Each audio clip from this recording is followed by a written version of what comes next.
الدمشق وأصولهم وفورهم أن الله يعلي درجاتهم بالجنة وينفعنا من بركاتهم وكراماتهم وأسرارهم وأنوارهم وعلومهم ونفحاتهم في الدين والدنيا والآخرة وإلى حضرة أهل قبورهم من حضروا بهذا المجلس المبارك khususan Kiai Haji Fakhrul Razi Midkhol, Kiai Haji Muhammad Nur Nasuha, yang Ki Ageng Joko Tarok, yang Ki Ageng Selok, yang Ki Ageng Sobong, yang Ki Ageng Memanahan, yang Ki Ageng Nislawi Enman Senpati, yang Sultan Agung, wa ila hadrati mandufina fiklum Ridwati Pes Wasun Al-Habib Muqdar wa usuni ufurihim wa jami masyayikhina al-kiram mandufina bizamal wal furad wal aktab wa jami silsilati jabril kutub wa jami al-asadil al-umul Fatihah.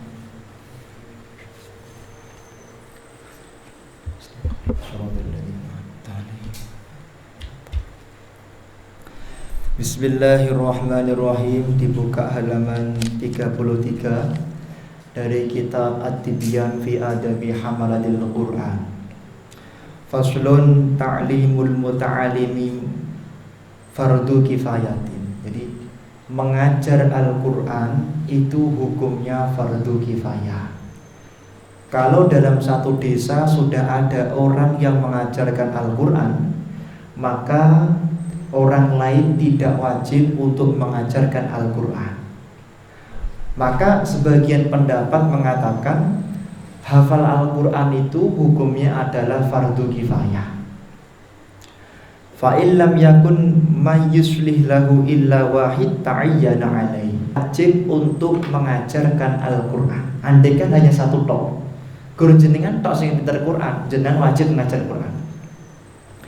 Wa in kana hunaka jama'atun yahsulu ta'lim bi ba'dihim fa in tana'u kulluhum asimu. Andaikan banyak ulama di suatu desa, enggak ada yang ngajar Quran, boten enten sing ngapalke Quran, maka semuanya mendapatkan dosa dari Allah Subhanahu wa taala. Wa in qama bihi ba'duhum saqatal haraj 'anil baqin wa in talaba min ahadihim wamtana'a fa'adharul wajhain annahu la yu'tham lakin yukrahu lahu dzalika illam lahu udrun. Misalnya ngeten, sudah ada orang yang mengajarkan Al-Quran, kemudian jenengan itu orang yang ahli Quran, diminta nyuwun ngapunten Ustaz, kula nyuwun tulung jenengan ngajari kula carane maca Quran. Ya, jenengan kalau tidak ada kesibukan kok menolak, hukumnya makruh. Hukumnya makruh. Tapi kalau jenengan memang ada uzur, sedangkan sudah ada ustadz yang lain yang mengajarkan Quran, maka hukumnya tidak apa-apa. Tapi kalau memang tidak ada ustadz yang lain kecuali panjenengan, maka wajib bagi panjenengan untuk mengajarkan Al-Quran. Ini sudah ada snacknya. Faslun. Jadi nggih. Jadi jenengan pastikan, misalnya Ustadz Agung di sini pastikan satu desanya itu sudah ada yang ngaji Quran. Ustadz Alif pastikan satu desanya sudah ada yang ahli Quran. Kalau belum ada, jenengan wajib pergi untuk belajar Al-Quran, wajib. Karena harus ada yang ahli Quran, termasuk belajar tajwid. Orang paham tajwid itu apakah fardu ain? Bukan, fardu kifayah. Maka kalau satu desa sudah ada yang paham tajwid, cukup. Yang lain gak paham tajwid, betul apa-apa. Yang penting baca Qur'annya sesuai tajwid. Belajar ilmu nahwu itu fardu kifayah. Faslun yustahabbu lil muallimi ay yakuna harisun ala ta'limihim. Hendaknya seorang guru itu berwibawa ketika mengajar Al-Qur'an. Tidak sembarangan. Ngajar Quran itu ya butuhin duduk, pakai baju yang bagus, kemudian mengamalkan sunnah-sunnah Kanjeng Nabi Muhammad. Itu adabnya seorang guru Al-Quran. Dan harusnya guru Quran itu lebih mulia dari guru apapun. Misalnya ada seorang kiai Quran begitu, harusnya dia paling menjaga diri. Jangan sampai kemudian kiai Quran kemudian ikut-ikutan politik. Nah, ini jangan sampai. Dia yang paling menjaga diri. Kalau kiai Quran datang ke tempatnya pejabat untuk ngaji, lah bagus. Tapi kalau kiai Quran datang ke tempatnya pejabat untuk minta di ACC apa begitu ya, itu aib sekali lah kira-kira. Ini jadi jangan sampai seorang ahli Quran merendahkan dirinya dengan misalnya al-qiyam fi babil imam. Jadi berdiri di depan pintunya seorang pemimpin. Mu'astiron dzalika ala masalihi nafsihi ad-dunyawiyati allati laysat bidarurah. Hendaknya seorang guru Quran itu mengurangi urusan-urusan duniawi yang tidak penting. Lah guru Quran kok mikir corona nih, Masya Allah.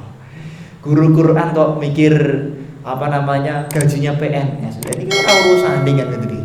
Guru Quran kok mikir teknologi, mon ini merendahkan dirinya sendiri. Mon ahli Quran itu ya fokus nulis Quran. Kalaupun mau keluar sesuatu di luar Quran, napa sing keluar? Syariat kan begitu, syariat atau kalimat-kalimat yang urusannya penting gitu. Kalau terpaksa misalnya ada ahli Quran ditanya, ngapunten hukumnya corona pripun? Nah ini Nabi ngomong hukumnya corona, bukan obatnya corona, apalagi bahas sesuatu yang tidak penting kan begitu, daripada urusan dunia. Sing penting awake dhewe taat pemerintah. Niki penting. Jadi jangan sampai urusan duniawi ikut tercampur di dalam hati kita. Eman-eman uripe Gusti kok ngurusi bukan urusannya sendiri. Jenengan ngurusi masalah kedokteran bukan ahlinya, dan malah kalau jenengan ngurusi kedokteran hukumnya haram karena akan menimbulkan madorot karena bukan ahlinya. Biarkan dokter yang mengurusi urusan kedokteran, kita fokus ngurusi masalah ilmu dan amal Al-Quran. Nisbatnya Habib Riza fokus ngurusi masjid, nggak usah ngurusi yang lain. Bi'ayyafroho qalbahu fi hali julusi li'iqra'ihim minal asbabi syahilah kullu. Contohnya apa? Seorang ahli Quran itu hendaknya ketika ngaji Quran, hatinya itu benar-benar muqni, dihilangkan dari mikir urusan-urusan selain Al-Quran. Misalnya urusan utang dilaleki sih lah, bojone ngamuk dilaleki sih gitu. Urusan dilaleki sih. Karena kenapa? Kita itu berbicara dengan Allah Subhanahu wa taala. Quran niki mboten hadis. Quran niki mboten kitab kuning mboten, tapi Quran. Ane yang dilihat maca Quran niki kudu ihtikor bener. Hatinya benar-benar dihadirkan untuk bertemu dengan Allah Subhanahu wa taala. Barang siapa orang ingin bercakap-cakap oleh Allah, maka dia adalah hendaknya membaca Al-Quran. Bahkan tidak pernah Allah itu mengatakan keluargaku. Kalau Kanjeng Nabi mengatakan keluargaku ahli bait. Tapi kalau Allah mengatakan keluargaku, siapa yang pernah dikatakan keluargaku oleh Nabi Muhammad? Siapa kalau bukan ahli Quran? Allah itu pernah ahlul Quran, ahlullah. Katanya Allah, ahli Quran itu adalah keluarganya Allah Subhanahu wa taala. Makanya orang kalau hatinya, dirinya, zahir batinnya sibuk ngaji Al-Quran, dia kemudian menyibukkan dengan urusan yang lain, maka tidak ada kecuali kalimat untuk dirinya adalah anta minal khosirin. Kamu adalah antum minal khosirin. Kalian adalah golongannya orang-orang yang merugi. Eman. Kecuali kalau daruri, Ustadz Alif, orang yang setiap hari tertentu ngaji Quran, tapi beliau ahli kesehatan, dia urusi kesehatannya secukupnya. Jangan urusi yang tidak secukupnya. Misalnya Ustadz Alif di sini pakar di bidang rekam medis lah, atau nggak paham saya itu. Ya sudah, urusi masalah itu saja. Nggak usah jenengan itu ikut ngurusi bangun rumah sakitnya. Wah, rumah sakit saya banyak bangun. Nggak usah diurusi, itu sudah ada bidangnya sendiri. Bidang jenengan itu rekam medis plus memikir Quran. Maksudnya ngoten niku. Bukan kemudian langsung nggak memikirkan yang lain. Wah, terus deres Quran tok. Orang mikir bojone mangan apa. Pun pokoknya kula pasrah kula. Bojo kula mboten paham, kula yakin wareg ya. Raimu. Niki. Ya, makanya nak tiang niku pados mantu hafal Quran ya kudu ngerti. Tiang niku nak hafal Quran ya kudu duwe waktu deres. Wong itu nak apal Quran ya kudune dikai kesempatan kangge napa ngajar. Bidange Quran nggih jenengan sebagai calon mertua itu mikir piye carane biar bidangnya itu menghasilkan, misalnya ya suruh ngajar Al-Qur'an di mana begitu. Cara dia itu deres Quran terus tapi nggih dapat punya pendapatan. Jadi pendapatannya sampingan lho nggih, mboten niate pendapatan. Jadi untuk mikir aja terus golek mantu Quran kenang sawah terus. Nauzubillah min enten niku. Kula gak ada rencang Quran, hafal Quran, alim dibek mantu kali tiyang. Biasa to nggih tiyang niku sowan kiai, ngapunten kiai, kula pengen pados mantu sing hafal Quran. Terus diparingi santri setunggal sing hafal Quran, masyaallah. Teng omah niku kan ngarit terus gitu. Kenang sawah terus, mboten sempat nderes. Nggih, wallahu alam nggih, teng Jawa Timur apa teng Puntun akhirnya cerai. Dia milih cerai, soalnya tiang ini tuh milih Quran, nggak bisa, jangan paksa nggak bisa. Ya kudune mikir, calon mertua itu harus mikir kan, anakku ki hafal Quran, ojo ngasih kemudian tak akan ngurusi perkara sing ora penting, kemudian dia itu kemudian lupa dengan Qurannya. Ini penting sangat. Kadang-kadang tiang niku pengen top ini, dan wong lanang kadang-kadang suwanta pondok. Ngapunten Gus, kula pengen gadah bojo sing hafal Quran ngoten iki. Aduh, pengen top pengen gaya-gaya tok. Ternyata setelah dinikahi, bojone kan ngrumat anake, kayak nyapu, kayak niki, kan blonjo, kan napa namanya nyambut gawe sisan. Akhirnya napa? Bojone mboten sempat deres Quran. Dan ini bahaya banget. Makanya ya kita sesuaikan dengan kemampuan kita lah. Tahu diri. Oh bojoku niki ngeten, oh mantuku niku ngeten, tonggoku niku ngeten. Makanya kula niku menginstruksikan, kayak apa namanya kayak wakil presiden mawon. Nak jenengan gadah zakat, umpami purun lho, umpami purun. Niki utamakan para guru-guru ngaji dulu. Niki masa pandemi ini, masya Allah. Kula niku kan sering matur. Kesalahan terbesar di saat pandemi seperti ini adalah majelis-majelis taklim ditutup. Ini kesalahan terbesar menurut saya. Karena kalau majelis taklim ditutup, orang nggak bisa ngaji, nggak paham hukum, ke pasarnya tetap dibuka, tapi nggak belajar ilmu jual beli. Akhirnya mereka ketika melakukan jual beli tidak sesuai syariat. Dosanya numpuk, tambah balae ditambah oleh Allah Subhanahu wa Ta'ala. Jadi gini. Makanya yang lain boleh ditutup kecuali majelis taklim. Majelis taklim jangan sampai ditutup. Nah niki. Apalagi khutbah ya tetap lah standar ya, jangan sampai kemudian belas mboten khutbah. Tadi siang di Al-Mu'ayyad Masya Allah tetap panjang khutbahnya biasa. Maksudnya ya tidak terlalu panjang tapi tetap ada isinya begitu. Jadi karena masyarakat ya pas khutbah itu bisa mendengarkan ceramah. Penting sangat niki. Lah kadang-kadang guru ngaji akhir-akhir ini kan tidak mendapatkan ini, kadang-kadang dia bisa mengajar di madrasah B, madrasah C. Sekarang perlu mendapatkan perhatian para guru-guru ngaji ini lebih penting daripada kalau guru ngajinya sudah tidak fokus. Misalnya jenengan niki lho, kalau niku nyampaikan jenengan, kalau jenengan nanti punya guru Quran. Lah niku guru Qurane dipikir dhisik. Fakir miskin penting, tapi guru Quran lebih penting. Karena guru Quran ini ngelehen. Lah niku terus mengke guru Qur'ane mboten fokus, akhirnya ngajar jenengan mboten saged fokus kan mboten. Guru Qur'ane dimuknekke riyin, difokuskan riyin, dipastikan guru Qur'an saya ini adalah orang yang masih masih stabil lah ekonominya saat corona. Nah niki penting sangat. Makanya di pemerintah pusat terutama Jawa Barat alhamdulillah nggih, Jawa Tengah itu sudah mengalokasikan dana sekian untuk para guru-guru ngaji. Sudah, walaupun belum banyak begitu, tapi alhamdulillah ini masya Allah. Jawa Timur sejak dulu sudah. Niki penting. Nah, guru ngaji niku nak saged niku nggih piye carane awake dhewe mikir ngoten lho. Mboten kula jenengan tok, awake dhewe niki mikir piye carane kaya guru-guru ngaji, Habib, kemudian para ustadz yang sudah itu. Mereka itu bisa fokus ngajar. Kemudian tercukupi misalnya perekonomiannya. Makanya nek pondok niku biasane guru ngaji niku biasanya diparingi toko, nggih, diparingi toko. Kersane napa? Jadi kiyaine mikir, iki nek ustadku mengko ngelehen, ya mestine ora fokus ngajar. Makanya terus paringi toko. Kowe Ini saya kasih satu ruko. Ini kamu jualan apa terserah untuk ekonomi kan. Lah niki kudu dipikir iki.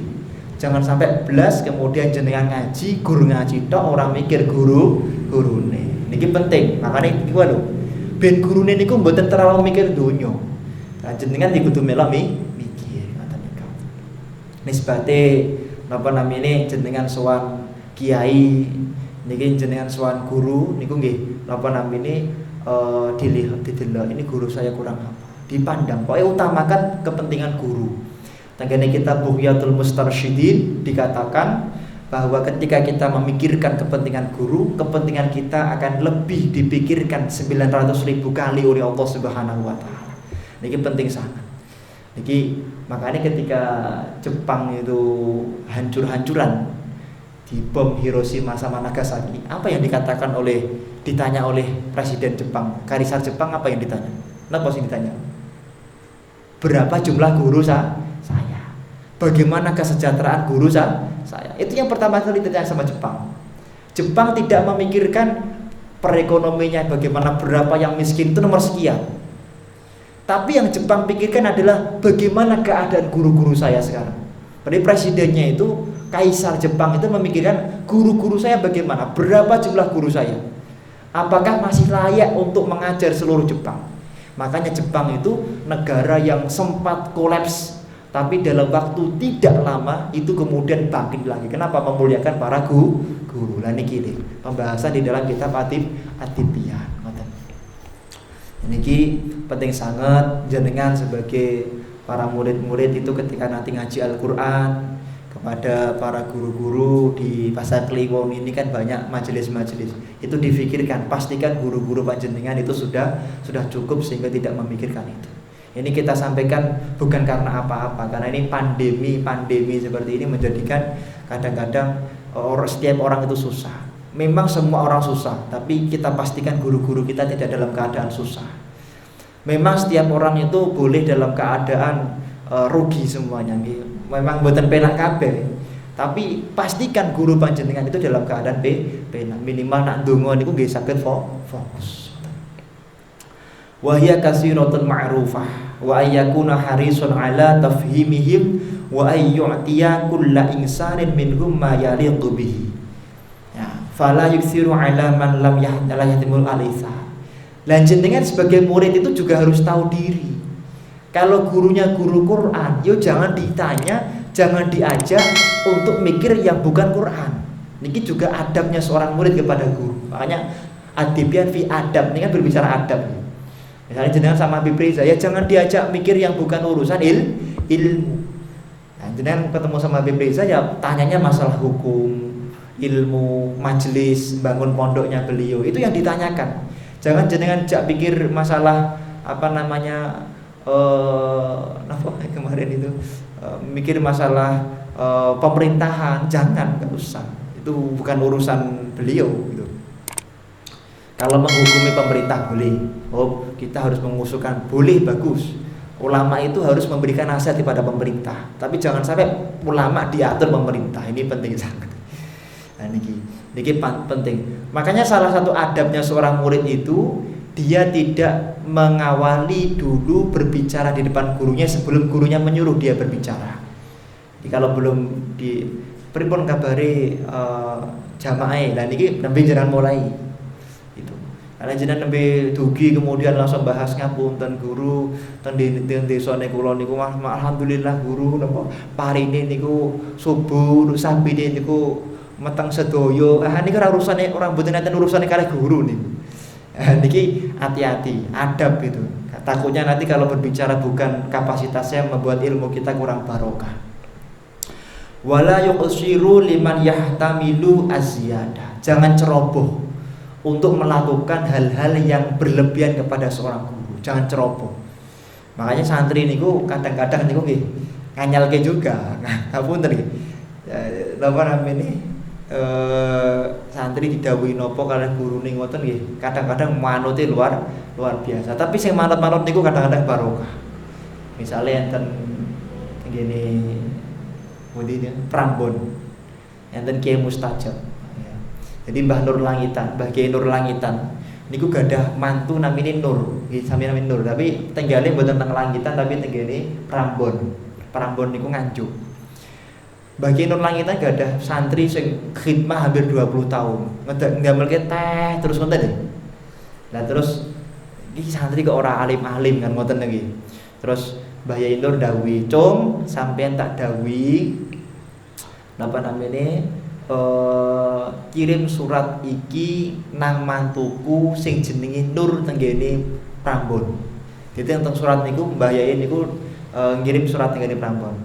Nyuwun tulung jaranku gawonen jaran gawonen gawe ya apa? Bawalah kudaku. Kalimatnya apa? Bawalah kuda. Panjenengan niku pripun? Bawalah kudaku niku maksudnya pripun niku? Ya ditumpaki kan ngoten nggih. Nah, manusia ditumpaki kalau nyanu Kang nyuwun tulung sampean nang pasar kono lho. Gawonen motorku kan ngoten. Jadi kalau kita kan gawonen kan berarti ditumpaki. Tapi karena adabnya si mustajab ini kepada Mbah Yai, wah ini kuda bener kuda, tapi kan kuda Mbah Yai. Ya bagaimanapun juga kuda ini lebih mulia dari saya. Kuda ini dilus-lus Mbah Yai, lah aku ora dilus Mbah Yai. Akhirnya apa? Si mustajab ini berpikir, kemudian dia enggak akan berjalan di depan kudanya Mbah Yai. Ada sekitar 1 bulan atau 2 bulan dicari.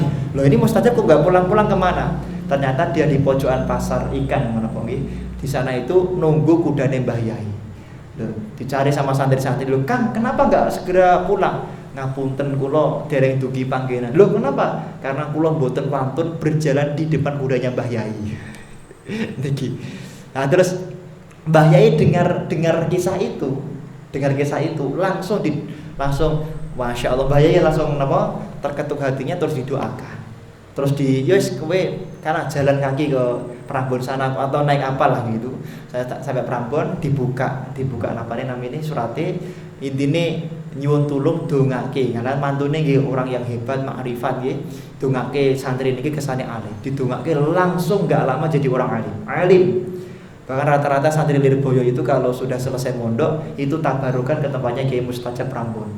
Itu di sana itu biasanya dipakai untuk tadarusan alfiyah niki. Gara-gara tawaduk mboten wani berjalan di depan kudanya Mbah Yai. Jenengan bagus niku nggih. Bagus niku.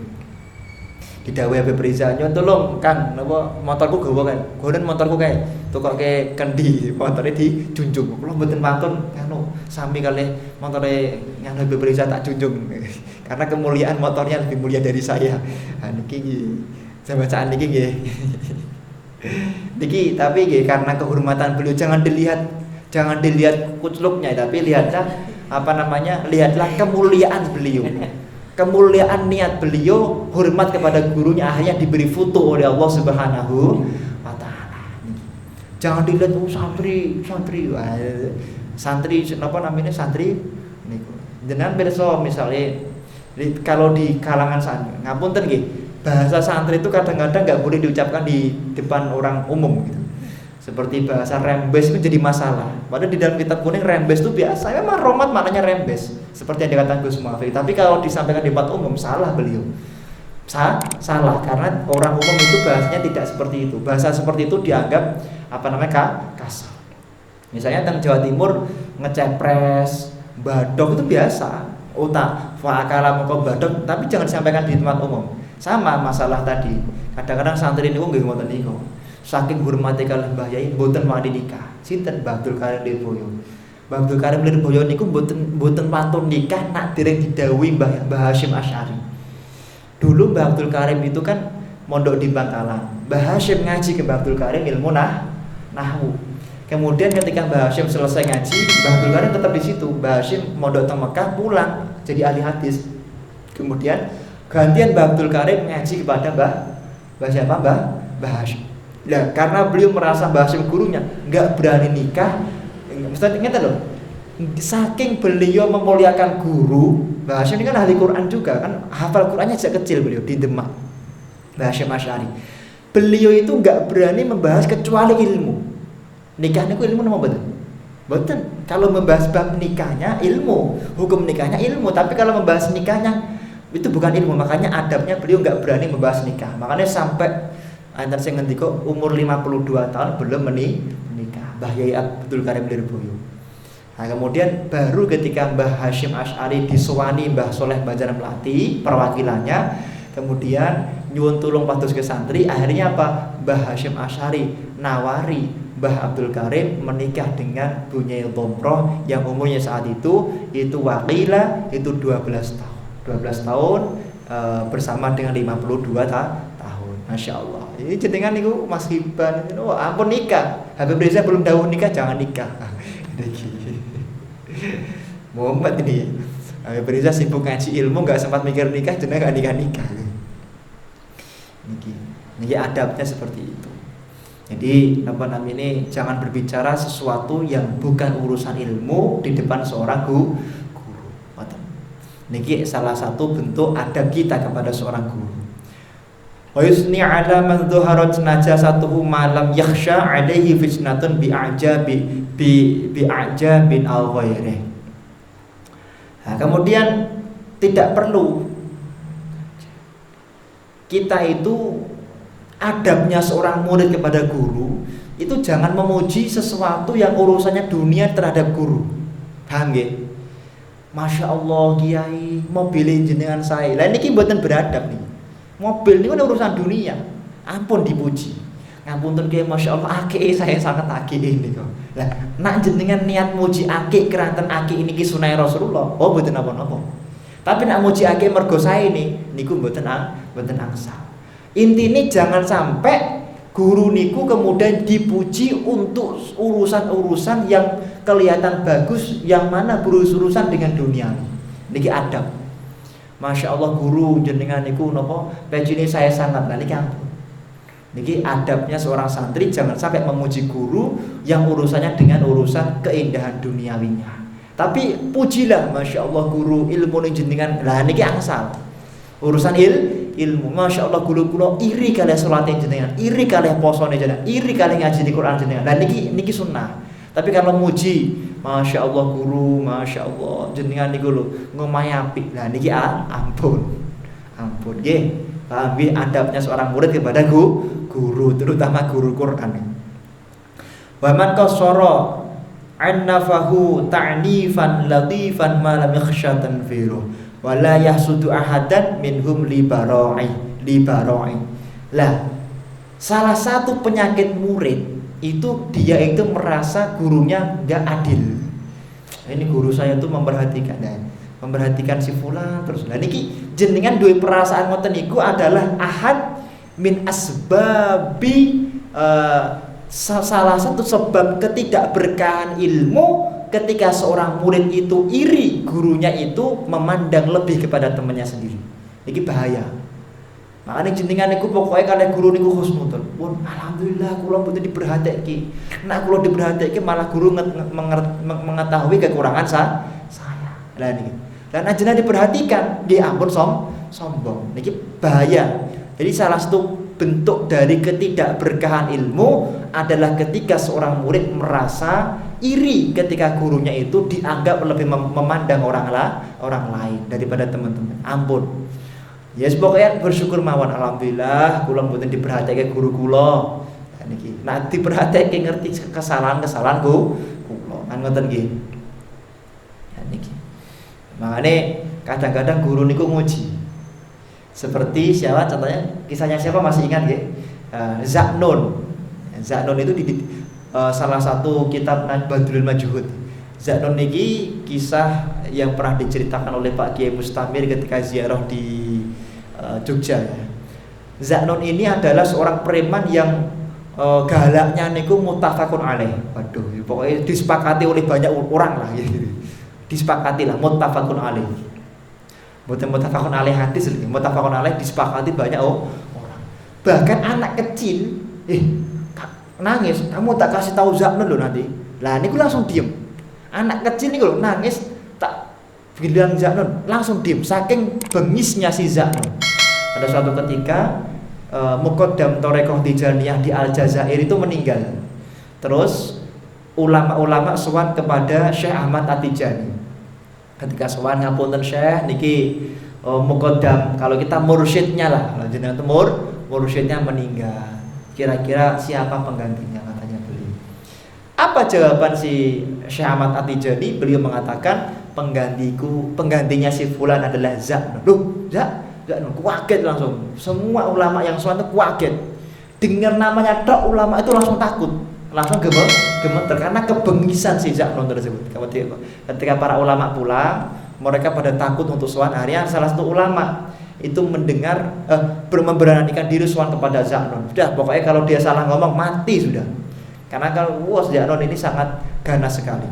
Ketika dia bilang, aku baru pulang dari tempatnya Syekh Ahmad At-Tijani di Maroko. Dengar namanya Syekh Tijani, langsung jatuh sujud tersungkur.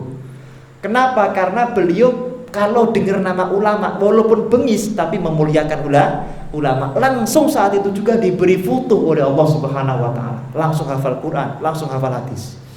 Gara-gara apa? Walaupun preman tapi memuliakan ulama, memuliakan seorang guru. Dan beliaulah yang menjadi muqaddam dari Thariqah Tijaniyah di Aljazair saat itu. Nah niki contoh Zaknon. Lah niki nak atine mboten ditata, ngapunten nggih. Atine mboten ditata. Lah wong ulama sing hafal Quran kathah kok dadak nunjuk Zaknon. Ini kalau nggak ditata hatinya, dia pasti akan murtad dari gurunya. Murtad dari guru, merasa lebih alim daripada Zaknon. Na'udzubillahi min. Makanya pun pokoknya didhawuhi guru napa nggih derek mawon medeni. Karena deket sama guru itu juga medeni. Kalau guru sampai suudzon, waduh, tak jenengan wis. Guru suudzon niku tak. Kula niku pun ngalami beberapa kali urusan Quran lho we, terutama guru Quran. Guru Quran niku napa omongane niku mustajab. Kula niku gadah rencang, pun jus 28 napa jus pinten. Ya di pondok X lah, kalau mboten nyebut pondok kula enten 7 insyaallah. Jadi kula mboten nyebut, jadi enggak sampean harus nyelacak satu-satu. Mun juz 28 29 meh khatam to nggih, meh khatam. Lancar Quran niku luwanya. Lah kemudian guru ngendika. Tiba-tiba guru ngendika. Sapa sing pacaran ora tak ridhoi, ora usah ngajenengan. Delalah tiang niki niku mboten enten sing ngertos nak pacaran, mboten enten sing ngertos napa pacaran. Delalah langsung diparingi mbah sakit mbah pripun mboten saged ngaji sampai sakmenika.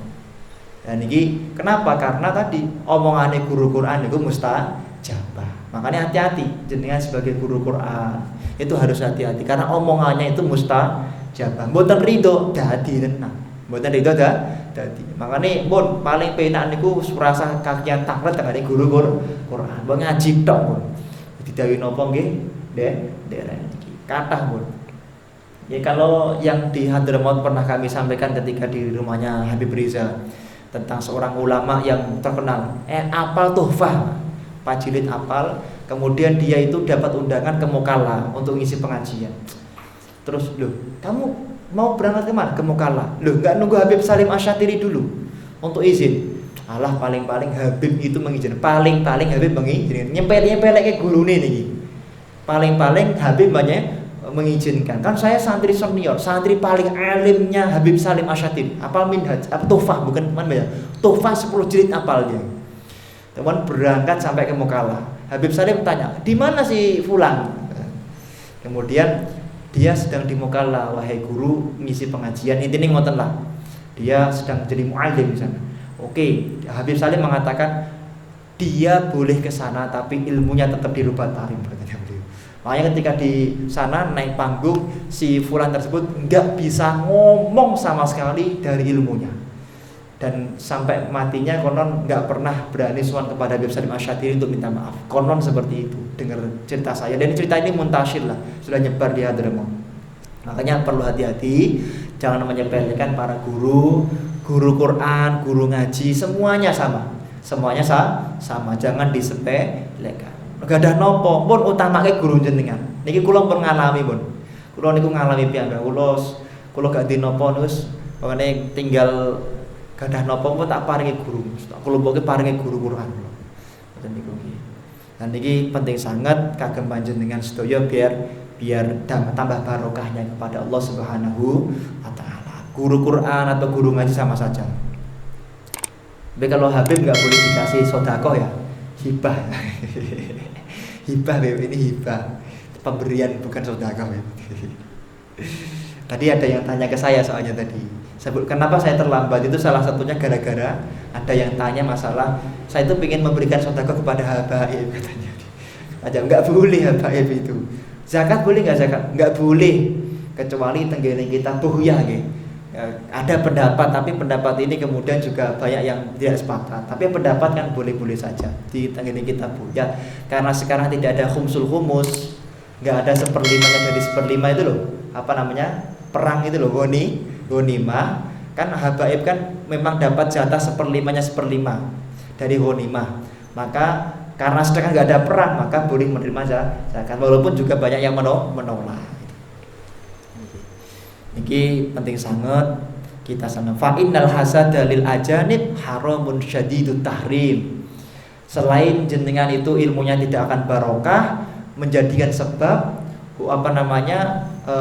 iri kepada orang lain itu menjadikan sebab haram yang sangat dibenci oleh Allah Subhanahu wa taala. Fa kaifa lil muta'allim alladhi huwa bimanzilatil walad. Hendaknya seorang murid itu dia itu memposisikan dirinya seperti anak. Makanya Syekh Muhammad bin Ali Ba'atiyah niku masyaallah. Kalau manggil murid-muridnya yang di Mokala ya, yang di Tarim itu dengan panggilan ya waladi. Jadi misalnya saya sedang mau telepon Habib Syekh Ba'atiyah itu, assalamualaikum, ma'akum ibnukum musta'in. Jadi ma'akum ibnukum bersama dengan panjenengan. Mesti ini yang telepon itu anak kamu yang namanya musta'in. Ini adabnya seperti itu. Makanya kalau sama guru Quran atau guru ngaji di pondok-pondok rata-rata manggil kiainya bukan panggilan Pak Kiai tapi Abah biasanya begitu. Jadi hampir semua guru Quran kula niku Abah manggilnya. Yang Mbah Hamid Abdul Qadir Munawir Abah, kemudian Mbah Najib Abah, Pak Yai Mustamir Abah, kemudian ada 4 kalau starting sekarang niku Abah semua yang manggilnya. Kenapa? Karena beliau seperti bapak kita sendiri. Guru Quran itu seperti bapak kita sendiri. Wa ya'udu min fadilatihi ila muallimihi fil akhirati as-sawabul jalil. Nah, hendaknya kita lebih memuliakan guru kita daripada orang tua kita. Kenapa? Karena kemuliaannya telah mengajarkan ilmu akhirat kepada kita semuanya, yaitu ilmu yang mendapatkan posisi agung di mata Allah Subhanahu wa taala. Wa fid dunya as-sana'u al-jamil. Dan di dunia itu adalah mereka hendaknya mendapatkan kemuliaan lebih tinggi daripada yang lain. Jadi ahli-ahli Quran. Pasal terakhir faslun wa yuqaddimu fi ta'limihim idas dahamu al-awwalu fal awwalu fa in radiya al-awwalu bi taqdimi ghairi qaddamahu wa yambai ayadharu lahumul basharu wa talaqatul wajhi wa yatafaqqadu ahwaluhum wa yas'alu amman ghaba minhum. Nah, hendaknya seorang murid itu ketika ngaji Al-Quran kepada gurunya itu tidak mendahului orang yang di depannya, niki adabnya. Kecuali kalau guru bilang, misalnya ini antri 3 orang, ini antri 2 orang, tiba-tiba yang paling belakang kamu beda sini, lah niki diperbolehkan. Niki adabnya seorang murid yang ngaji Quran kepada guru. Lah, hendaknya dia itu ketika ngaji tidak memperlihatkan wajahnya. Ini adabnya murid kepada guru Quran. Jadi kalau ngaji ya menunduk gini. Ini adabnya seorang murid kepada guru masalah Quran. Jadi perisani pondok-pondok nih. Kalau ngaji itu 1 kilo sebelum sampai ke tempat guru sudah nunduk saja 1 kilo. Dan nunduk gitu. Jadi lihat itu di Pondok Lirboyo kan banyak videonya ya. Masya Allah. Rumahnya Mbah Yai Anwar sana lewat sini itu sudah. Nah, itu Masya Allah. Itu adabnya murid kepada guru-gurunya seperti itu. Hendaknya tidak ketika di luar forum itu kemudian tidak memandang wajah beliau, kemudian beliau juga memandang wajah, enggak tatap-tatapan, itu adabnya. Kemudian duduknya jangan terlalu dekat dengan guru. Kalau di kitab taklim berapa itu? 3 dhira ya, sekitar 1 meter lah. Jangan terlalu dekat, itu adabnya tidak boleh. Itu nanti akan membuat guru kurang nyaman sehingga ilmunya kurang barokah, khawatirnya begitu. Kemudian hendaknya dia itu guru itu hendaknya, ini khusus guru, itu bertanya kalau ada muridnya yang tidak datang. Jadi Kalau jadi guru jenengan itu jangan kemudian muridnya mboten teko nggih pun ampun. Kalau bisa ditanya di bahasa ini, si fulan nanti toh. Nah niki di bahasa ini niku untuk menunjukkan apa? Apa namanya? Sifat yaitu sifat murah, sifat kemurahan guru kepada muridnya. Jadi ditanya si fulan nanti toh. Nah niki kersane napa gurune niku muridnya niku senang semakin semangat ngaji. Jangan sampai muridnya nggak pernah ngaji kemudian dibiarkan. Jangan sampai ditanyakanlah sekali-kali seperti itu. Semoga kita semuanya diberi barokah dalam belajar Al-Qur'an, diberi ilmu yang barokah. Hajat kita, hajat kami, hajat kita semuanya dikabulkan oleh Allah Subhanahu wa taala. Dimudahkan mata kita untuk selalu mimpi bertemu dengan Nabi Muhammad SAW. Dijauhkan dari bala, dijauhkan dari bencana, dijauhkan dari ilmu yang tidak manfaat dan tidak barokah. Dikembangkan ilmu kita, disebut ilmu yang barokah. Anak turun kita semuanya dijadikan ahli Quran, ahli sab'ah, ahli tafsir, orang yang hatinya selalu cinta dengan ilmu. Maka atas saking kula, assalamualaikum warahmatullahi wabarakatuh. Bismillahirrahmanirrahim. Al-Fatihah. An Allah yaftah alaina wa yakum futuhal arifin wa faqihna wa yakum fid din wa ahlina wa yakum ila sawa'i sabil wa yaj'alna wa yakum ulama athiya wa sulaha. Anna Allah yaghfir lana wa lakum wa walidina wa walidikum wa auladina wa auladikum wa azwajina wa azwajikum wa amwatina wa amwatikum wa amwatil muslimin ajma'in wa man amara hadzal masjid anna Allah yataqabbal salatana siyamana ruku'ana sujudana du'ana ويجعله مقربا إلى جنة النعيم ويجعله خالصا إلى وجه الكريم أن الله يقضي حاجاتنا كلها الدنيوية والأخروية بجاه خير البرية ويرزقنا وإياكم حسن الخاتمة عند الموت في خير الوجه والعافية وإلى حضرة النبي محمد صلى الله عليه وسلم. الفاتحة.